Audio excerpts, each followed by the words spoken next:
Coming in hot to give you our hot takes on all the latest mental health news. From headlines and memes to developments and breakthroughs. We go into this show blind with the hopes of learning something new. Before sharing some bunny hugs. And leaving with our eyes wide open. I'm Nick. And I'm Todd. And this is Mental Health Headline Hot Takes. We're glad you're here. Hello, everybody. Welcome to another episode. Hello. I admittedly... Spin the wheel. Yes, and I'm admittedly low energy today. I'm very tired, but I'm ready to roll. The wheel always makes it funner. Oh, spin again. That's the first time. I just let it go. It says Nick's choice. All right, I'm going to go first because I'm coming in hot with this one here that I just thought would be a good one. All right, so my article today is AI and virtual reality therapist demonstrate the potential for mental health support. This is in the health. What is this? healthitanalytics.com. And the article is written by Shana Kennedy. That link will be below. But Cedars-Sinai researchers have developed artificial intelligence driven with a virtual reality tool that can provide mental health support for patients with mild to moderate anxiety.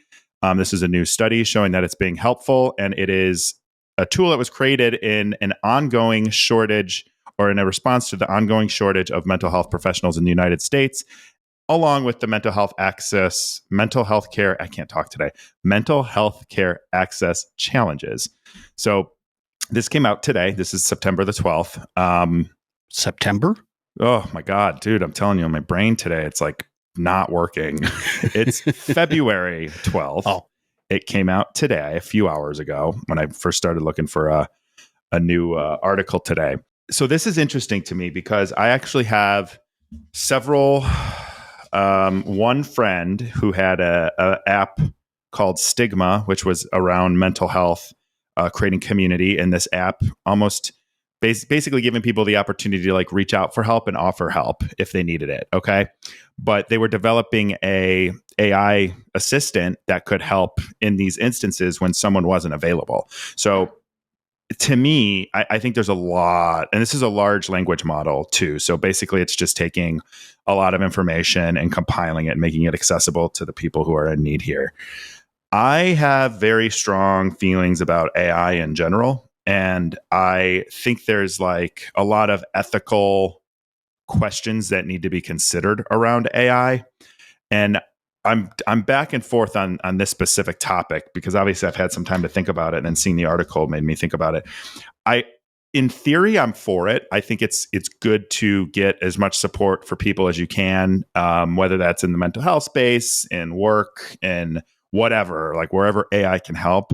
But I worry that it is a tool that's actually going to create either false senses of togetherness or relationships, or it's going to make people more lonely. And I think that's kind of where I think like in an emergency, maybe something like this is good. But, you know, if you're with a therapist, like you build a relationship over time if you continue to work with that person. And I worry that relationship, which is so important to the therapeutic experience, like how strong is that relationship in a therapeutic setting? And I just worry that this is scary territory to start going into. And while I think it could be good for like an emergency, right, or an immediate mental health crisis, I worry that it would become something that's too unreliable. And then also, what happens if something goes wrong? And what happens if the artificial intelligence gets too smart and, you know, working with someone for long enough and it develops this sense of I don't even know what the word I'm looking for is, this sense of like, maybe you would be better if you weren't here. Maybe that would help you feel better because it learns over time and the way it learns over time. And I don't know. So I don't know. I don't have an answer. I just think we need to be ethical about it. And I think that in an emergency case, this could be a good thing, but there needs to be like a path to working with a human that is a professional, that's trained, that has real life experience, because you're not going to find it all from a machine. But I'm curious, what do you think? Yeah. I mean, myself, I don't know if it would work for me because I do need like connection, and I would just know I'm just talking to nothing, right? I don't know. I know it's like, what is it giving you? But Positive affirmations or something? Like, I don't even know how it would work. yeah, it's just finding cliches and telling you them, or like, but but I could see how some people would, like we've already have people like marrying their phones and marrying their, I don't know, these little Japanese toys that talk to you and stuff. And it's like, yeah, that's, I mean, and they seem happy, but that's the opposite of connection. You're like disconnecting from all of society. Exactly. That's exactly my concern. And then I think too, but there was like parts of it in here too, where the people that went through this study, like they did report that they were, what did they report? Let me find it. Like they discussed better. Yeah. But also none of them are severe. It doesn't sound like, it sounds like it was like, people with financial distress, lonely, family issues, that kind of stuff, which, low levels of anxiety, I think was in here, it said. So I think maybe there's that element too, where it's more of a pick me up as opposed to an ongoing like treatment plan. Cause that's where like, how the heck is AI developing an ongoing treatment plan for the nuances of human behavior? Yeah, I don't know. I don't even know how my phone works, but satellites, I think, or something like that.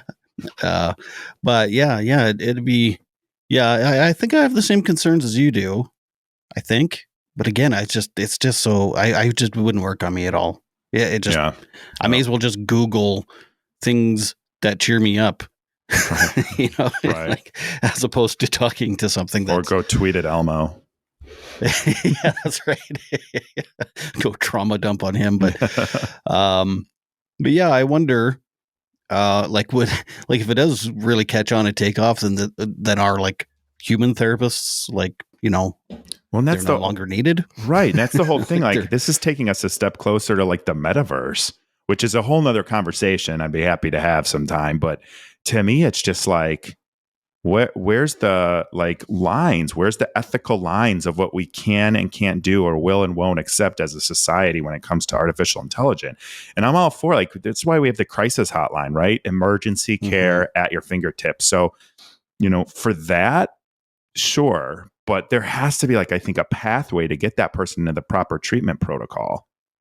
Yeah. If it's just a bridge to, help them from one service to the next while they're in a waiting line or something, right? They're waiting for services, right? Yeah, okay, that's cool if it works on you, but yeah, I agree. It shouldn't be like your prime mode of treatment ever, right? Like, I'm sure not now, or not 20 years from now. It doesn't matter how good it gets. It's just, I don't know. It's so creepy, man. I know. I don't like it. It's affecting my mental health just thinking about. Oh, I know. AI. Dude, I use a lot of brain calories on AI, and like, what are we doing with it? Where's the lines?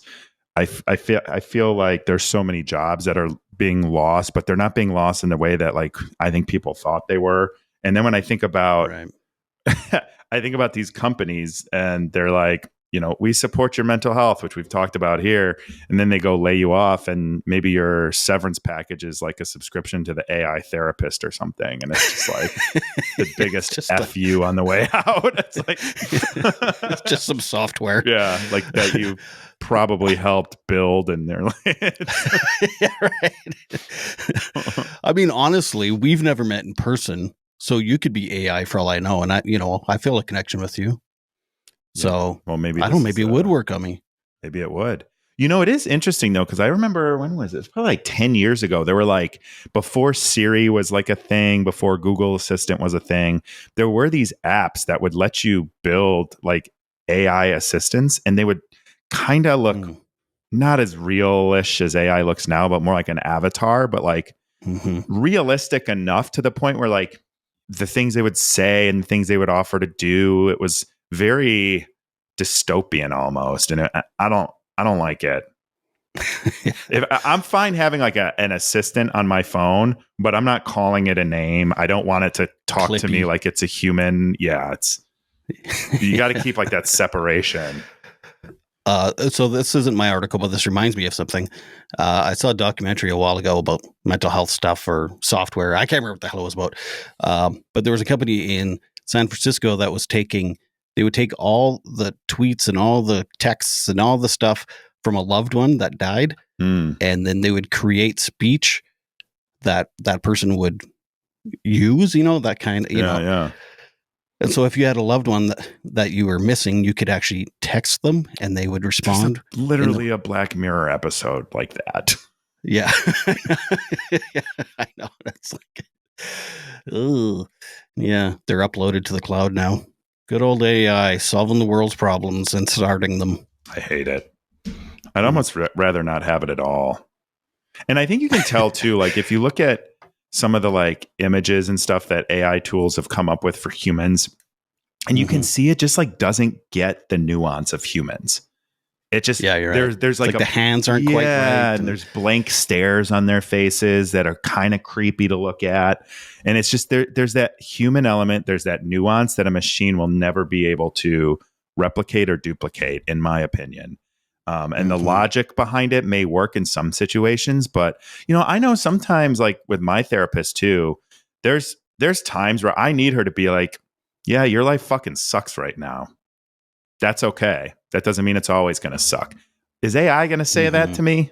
No.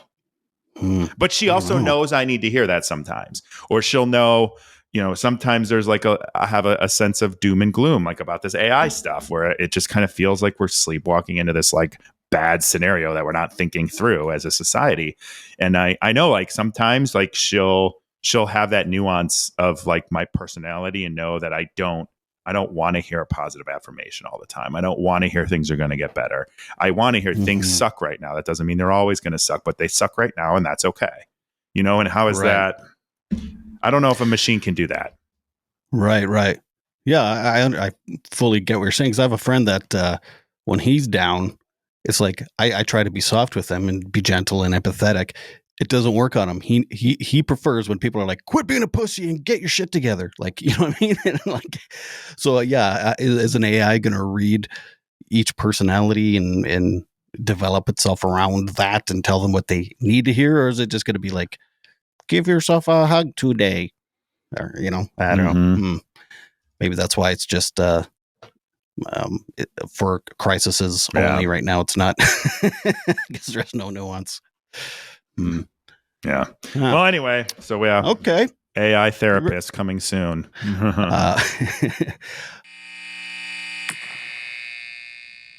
Introducing the timely children's book, Sometimes Daddy Cries. The visually stunning book is told through the eyes of a boy whose father suffers from depression. He sees his dad get sad, rest, and even go to the hospital, all while comparing his father's depression to a physical ailment. Sometimes Daddy Cries is getting rave reviews from parents and mental health professionals alike. One critic has stated, "This is a timely and important book that will help countless fathers and sons broach the subject of depression." An Amazon customer commented, "An excellent book to open up a conversation with a young child about depression in a parent. Sometimes Daddy Cries is available in hardcover and paperback on Amazon.ca and Amazon.com. Okay, so mine is from Global News Canada by Amy Ellen Prentice, and it's Tackling the Sunday Scaries. Psychologist offers tips for easing anxiety about returning to work. I know this all too well. It's going to be triggering. Oh, sorry. So if Sunday evenings serve as a reminder that you're headed back to work the next day, you might have something called Sunday Scaries. And a Winnipeg psychologist has some tips on combating the anxiety. So she basically says, stay in the present and all this kind of stuff. And it's sounds not like the AI. best. Yeah, I was just gonna say it's not the best article. An AI therapist weighs in on how to overcome the Sunday Scaries. That's basically but seriously, what the article, though, right? Yeah, I know. That's funny. But yeah, I mean, it's true though, and I mean, okay, so it's a little article talking about people having mental health issues on Sundays, and then a psychologist basically saying stay in the now and all this crap. It's a decent little article. I mean, again, like you said, that could be AI because it's just cliche. But my question is, why are so many people like having panic attacks the night before they have to go back to work? And I mean, I relate because every job I've ever had, I mean, I do have, I have anxiety issues and I have, I have panic issues and stuff. But yeah, pretty much every job I've ever had, like the night before I have to go to work, doesn't matter if I had 3 days off, 4 days off, 5 days off, 2 weeks off, 1 day off, I get like gross anxiety and like to the point that I'm like having panic attacks and like I'll admit it, I've cried at night and stuff, like freaking out about the week ahead. So I think I should just be in the now, man. Why didn't I think of that? Just cheer up. Yes, I get it, but I also think there's like a bigger thing at stage here, which is probably not a conversation we want to tackle here, especially considering that comment you sent me. But I feel that there is... Which comment? I don't remember. The one about the person who didn't want me to talk about right. Joe Biden or whatever it was. right. What I was going to say was I think that there's a problem that isn't solvable, but so many people are not doing things that they're passionate about or that they care about or that light them up. This is very much what I talked about with Carrie Magnuson and her podcast episode, which comes out this week. So it's all fresh because I've been editing it. And she was on your podcast. Yeah, she came on my show too. Oh, I see. Okay. But it's like this whole thing where we're all just in this grind and in this hustle, and we're not actually doing things that we want to do.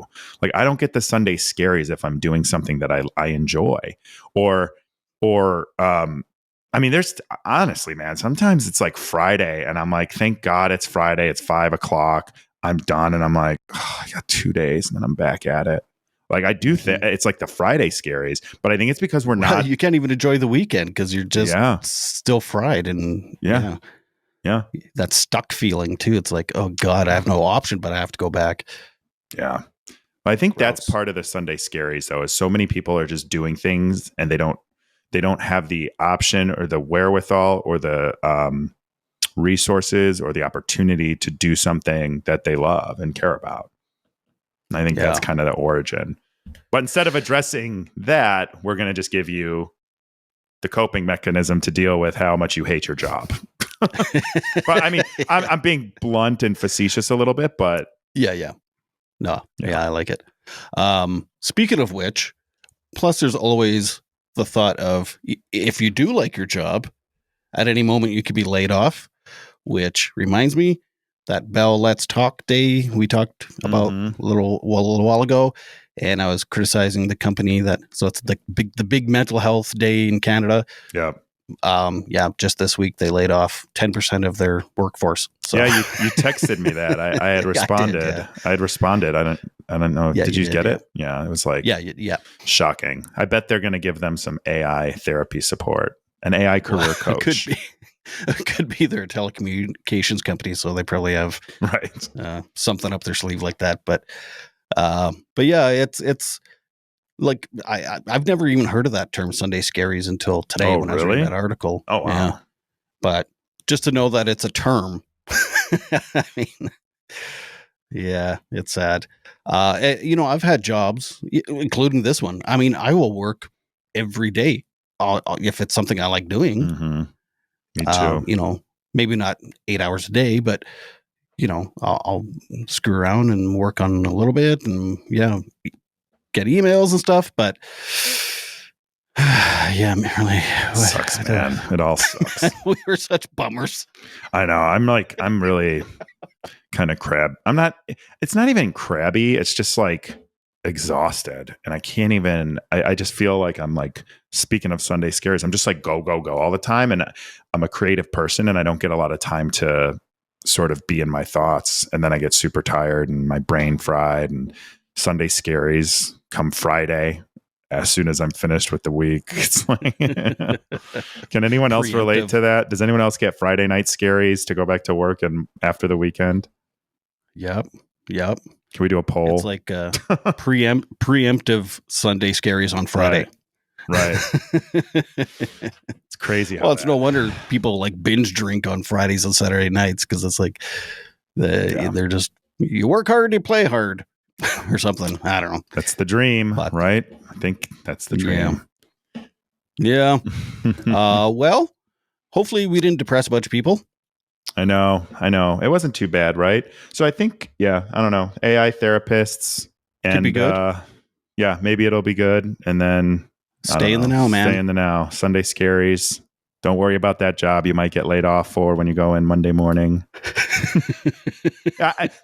It's a thing. Like, it's funny because like I'm 38. I've been laid off 3 times in my career. 3 times. And it's like, it just becomes this like fundamental underlying feeling of dread.